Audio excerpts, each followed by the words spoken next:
Australia is the most amazing country. I've looked at it for 50 years from high altitude. 53 years I've been flying. I've seen its machinations in the way it presents itself naturally as a continent. I've seen its people. I've carried 6 million of its people over 12 million miles in my career.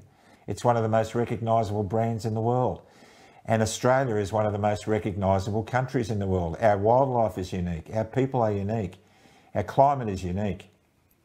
And seeing it from that vantage point's been amazing.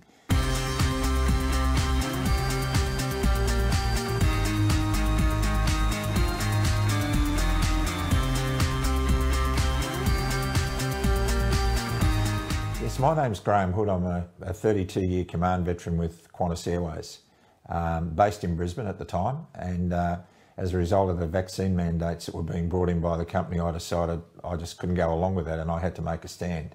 So as a result of that stand, I resigned my command about 2 years ahead of when I wanted to, but it had to be done and I had to say what I had to say. It was difficult in many ways. I remember the day that I wrote my resignation. It was a very sad day. I read the resignation to my wife. It was a heartfelt resignation. She cried and I cried, and then we hovered over the send button on the computer before I sent it. And when I sent it, I just saw my career disappear. When that email went, I saw it gone. And I spent the whole day with her crying. I'm still a bit emotional about it. Australia has changed overnight. I wake up every morning thinking that I'm in a third dimension and that I've been dreaming. I've seen so much freedom just go around the S-Pen, like somebody pushed a button on it. And I can't believe that we've lost all these freedoms that our Anzacs fought and died for. You know, my father spent 5 years at war in World War II. He fought the fascists and the Nazis in the Middle East. And he came back for a week of furlough and then was sent straight up to New Guinea and fought the Japanese in New Guinea.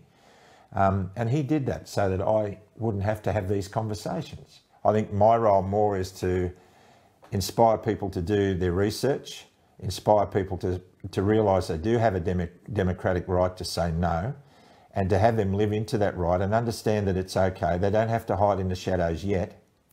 And I want the nation to rebuild the spirit that my dad fought for us to keep, without being threatened or jeopardised. I'm really passionate about that. And at the march, the strike, the Reclaim the Line strike at the Tweed border with Queensland, it was incredible. I was with all these people and I saw their spirit, and they saw my spirit. And that's what they've seen in the videos that I've made. They've seen that passion that I have for this country.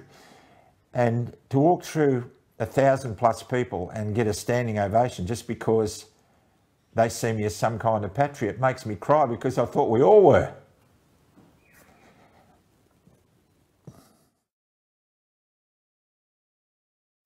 My sole purpose is to restore the spirit of the Anzacs in Australia in its men.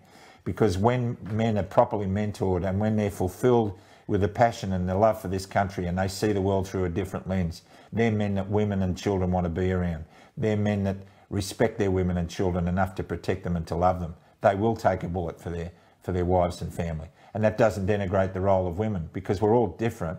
Men and women are different, but we're all equal. And so we all have a vital role to play, and we've let go of the reins as men in this country. And I think that has a large amount to do with why we're in this position now. I want to appeal to the citizens of this country just to wake up. I want you to think about what other people are putting on the line right now. I have everything, but I have nothing. Financially, I have enough money to keep my wife and I going for a couple of months at best. And I have no income, and I don't care. I'm prepared to give up everything to hang on to our spirit, because the real spirit of Australia means that if I have nothing, then my neighbours will help me. And we see that when we have bushfires, but now we're seeing ourselves degenerating into two classes of people, the fors and the against, and there's a whole population in no man's land between those two trenches that I'm speaking for. And I gave up my job to do that, and Alex Cooney gave up his career in the police force to do that, and John Larder in the paramedics gave up his career. Please don't let us give up our careers for no reason. And Mac, the teacher, I mean, he's putting his career on the line bravely. We're stepping up so you don't have to, but don't hide in the shadows.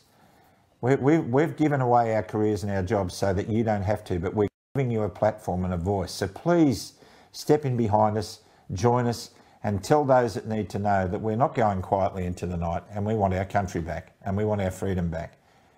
We want to be able to live in the world that our forefathers died to protect us from. A world of tyranny and a world where people are locked up in steel cages and surrounded by steel rings, as Senator Jackie Lambie said. We're not going to let that happen, Senator Lambie, and we're not going to do that because we are Australian and we have our rights and we're going to stick to them. And that's where I stand. On that rock I stand with those other gentlemen, and we will not be moved. So stick in there, have your hope, support those people who are making the fight for you. Give us reason to keep going and keep speaking and keep loving and respecting one another. That's all I can say to you. God bless you and stay out of the trees.